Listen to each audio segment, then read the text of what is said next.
Theological pipe. I've been expecting you. Bingo! Yahtzee! There is a God, and I speak German. I'm not in. Alexandria Ocasio Cortez is a liar. And if you want proof, just go look at some Tim Pool YouTube videos. He breaks down the timelines of things that she said and what really happened and when it happened. And Marjorie Taylor Greene is crazy and has said some ridiculously stupid things in terms of 9/11 being a hoax, school shootings not really happening, wanting to, assassinate, some political figures she disagrees with.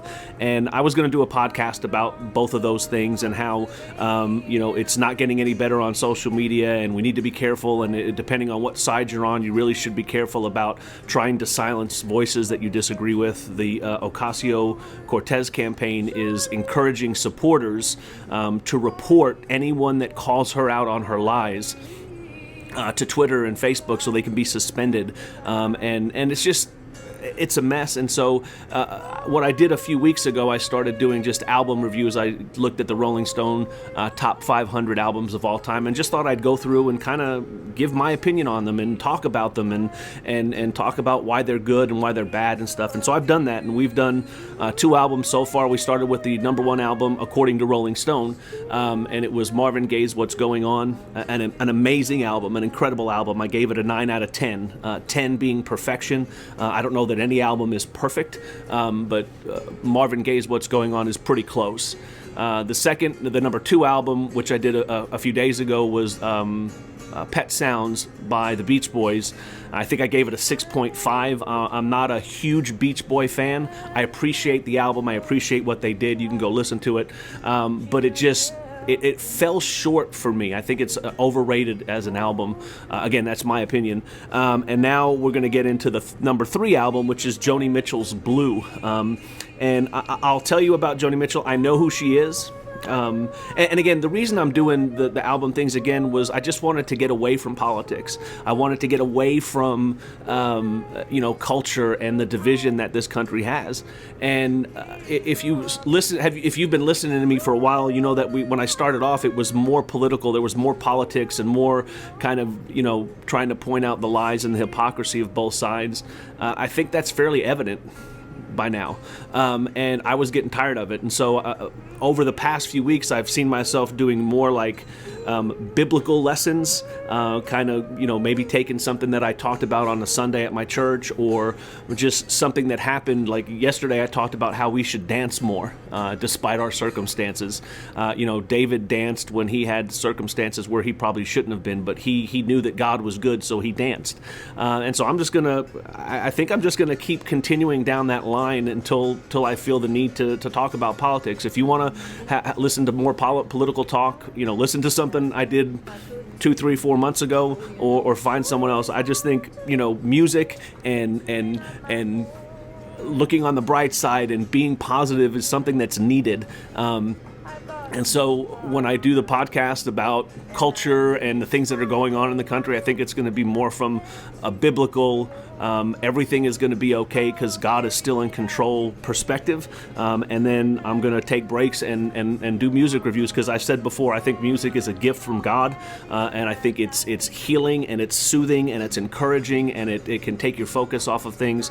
So Joni Mitchell, her album Blue, again, it's rated number 3 by Rolling Stone of the top 500 albums of all time. I know who Joni Mitchell is. I'll be honest. I know who she is.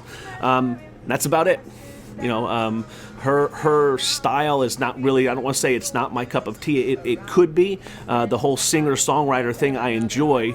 But Joni Mitchell, I know that she wrote Big Yellow Taxi, and that's a good song. It's been redone by a lot of people. But other than that, going into this album, listening to it, I'm kind of going in fresh. Kind of the same thing with Marvin Gaye's. Now, I've listened to most of Marvin Gaye's songs. I've listened to most of the Beach Boys. But to just start from the beginning and go to the end and listen to it, like we did back in the old days, is kind of fun for me. And again, it's a break. I can listen. I take an hour and I listen to Marvin Gaye's album. I took an hour and listened to the Beach Boys, and now I took an hour the other day and listened to Joni Mitchell, and it's a good time. Even if I didn't enjoy the album, like I didn't really enjoy Pet Sounds as much as What's Going On, it was still fun, and it still took me away from the world. So as I listened to the album, I'm listening to this for the first time. I was probably vaguely familiar with a couple of the songs on the album, but I'm listening to it for the first time all the way through. And so Blue, by her own accounts, by Joni Mitchell's own accounts, she said she wanted to be as real as she could be when she wrote this.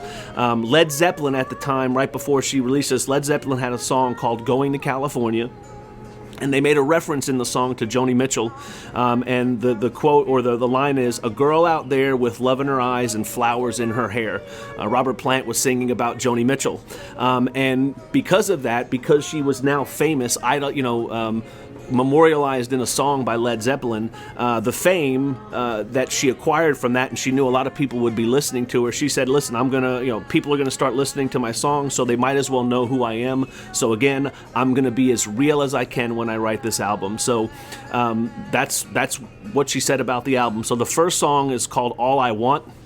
It's just an acoustic guitar and her voice is sweet. She's kind of quiet, and then her voice goes up and then back down, and then it comes back in strong.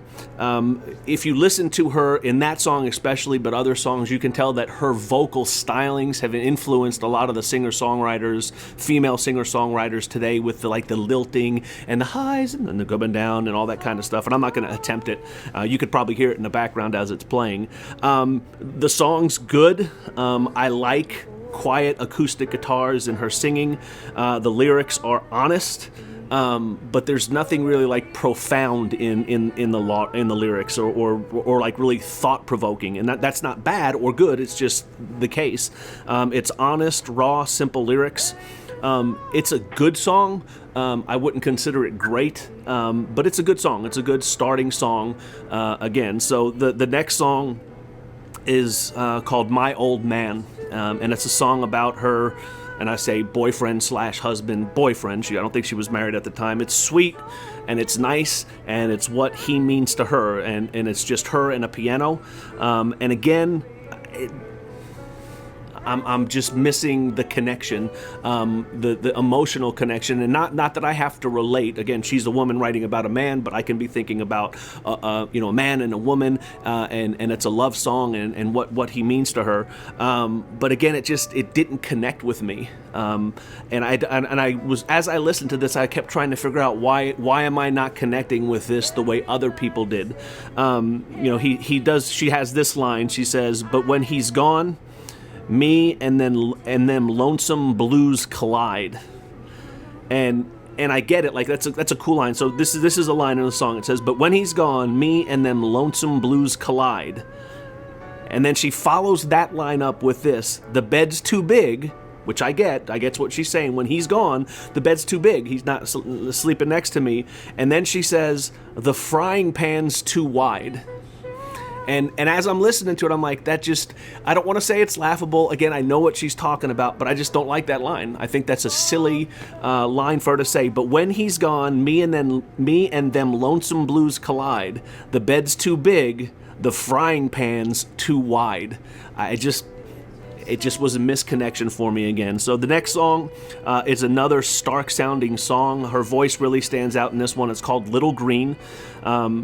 She sings deeper in this song, which is why I think in the first three songs, this one kind of stood out a little bit to me, because her voice is deeper, and it doesn't have those high-pitched flourishes that for me get kind of grating, because she does it a lot. It's almost, to me, and again, this might be a personal thing, it's almost like listening to Mariah Carey, and they're two totally different singers, but Mariah Carey can sing. But when she does all those vocal acrobatics just because she can, I don't like it. I just think it's overblown, and it takes away from the emotion. You're just doing that to do it. I think there's times when she goes high and then comes down. Like, she just does it because she can. I don't know that it does anything for the song. And so Little Greene, she doesn't do that as much, and I think that's why this song is different to me. It's nice. It's got poetic lyrics, and myself and others, when I did some research on this, have trouble understanding what she's talking about. Again, it's her voice is the thing that stands out here. Other than that, I just think it's again, a forgettable song, and again, not one I'm going to say, hey, I think I'll put on Little Greene by Mitchell as I do something. It's just another song. The next song on the album is called Carrie. It's a little bit more upbeat, has some slight percussion. She's hanging out with a guy named Carrie, and the one thing that stood out to me that I really liked in this song is she talks about Carrie using a cane. And I don't know why that imagery stuck in my head, but it's a song about hanging out with a guy that uses a cane. Again, it's a little bit more upbeat than some of the other songs. And as I got to this part, so I've listened to, the first 4 songs on the album. When I got here, I was honestly like, why in the world is this album number 3, let alone in the top 10 or 20. It was like I just didn't understand, so I was like, I'll keep listening, and here we go. So the next album was Blue, a song about depression, just her and her piano, stark. She has a good line where she says, everybody's saying hell's the hippest way to go. Well, I don't think so, but I'm going to take a look around it, though. And good line, I like, she's like, they're saying, hell's the way to go, be destructive, whatever, go that way. She's saying, I don't think so, but I'm going to have a look around. I'll take my own word for it. The song works. The lyrics are good. The piano and her voice capture the mood of the song. But again, even though I like the song, as I'm listening to the album, I think I like it because all the other songs just don't do anything for me. And I don't think I'm going to be putting this on any playlists anytime soon. The next song is called California. Song about she was on a European trip and she's coming home to California. Good lyrics. Joni Mitchell is a good songwriter, so I understand that she's a good songwriter, and she's honest in this album, so I understand that and appreciate that. She sings well, but she makes odd choices, just like that frying pan line. In this is what she says. She says, oh, but California, California, I'm coming home. I'm going to see the folks I dig. I'll even kiss a sunset pig. A sunset pig. Like I don't even want to dive in to find out what that is. That just doesn't make sense, and it just seems so odd to me. Like, you write these beautiful poetic lyrics, and you throw in the frying pan's too wide, or I'm gonna kiss a sunset pig. And so again, songs that maybe could be okay become kind of silly to me. The next one is This Flight Tonight. She has left her man on a flight away. She's flying away from him and she regrets it. She sings, turn this crazy bird around. I shouldn't have got on this flight tonight. Again, probably a forgettable song to me, and if there's Joni Mitchell fans listening, they're probably mad at me for not even digging any of these songs. I dig her singing, except for her high-pitched flourishes. I dig her songwriting. I love the honesty. It just doesn't connect with me on any level. Yeah, so I'll go there. So the next song is River. The singer's broken up with her man, and she's wanting to escape the connection that she has with him. It's set during Christmas, and she wishes that there was a river that she can skate away on. And again, of all the songs on the album, this one is the one that, for me at least, there's one other one, but this one is the one that for me is probably the one that stands out just because of the cool idea of, instead of I want to fly away, I want to run away, I want to sail away, I want to drive away, any of those things. She says, I want to skate away. And I just think that's kind of cool. That's a cool image, and I like that song. The next song is A Case of You. It's a song about loving someone and not being able to escape it. And this is one of her more popular songs in terms of being covered by other artists. Prince has covered it, that kind of stuff. In the song, there's a line that says, oh, you were in my blood like holy wine. You taste so bitter and so sweet. And that's a good line. And this is a good song. And for me, again, as I listen to these, it's probably the best song on the album, in my opinion, out of all these songs. Again, doesn't mean it's going on my playlist, because I just don't connect with these songs, I guess. And then there's a song called The Last Time I Saw Richard. And again, it's kind of like the whole album. There's optimism and pessimism about love. It's her singing with the piano. And so as I listened to this album, I got done and again was thinking, why is this the number 3 album? And so I went back and I read some quotes from people about how great and emotional and amazing this album is. Okay, so it is honest, which is a good thing. I do like honesty. Her voice is well suited to the material. Again, I don't like the lilting high flourishes. It just kind of gets on. It just kind of gets on my nerves every once in a while. It's just too much. And again, I think a lot of times she's doing it just because she can. I don't know that it fits the song in the perfect moments. But other than that, there's just nothing else. Again, I like poetic lyrics. She has those. But then she has these odd lyrics that just don't seem to fit and don't make sense. And I just wonder why. Like, why put that in there? And I can tell you this. I do not see myself ever saying I'm going to listen to Blue by Joni Mitchell ever again. Like, and that's sad to me. So, and again, I know it's all personal. I know it's all objective by me, and you know, there's no subjective way to look at this. But, you know, if I were going to give this a rating, I would say 4 is what I would give it.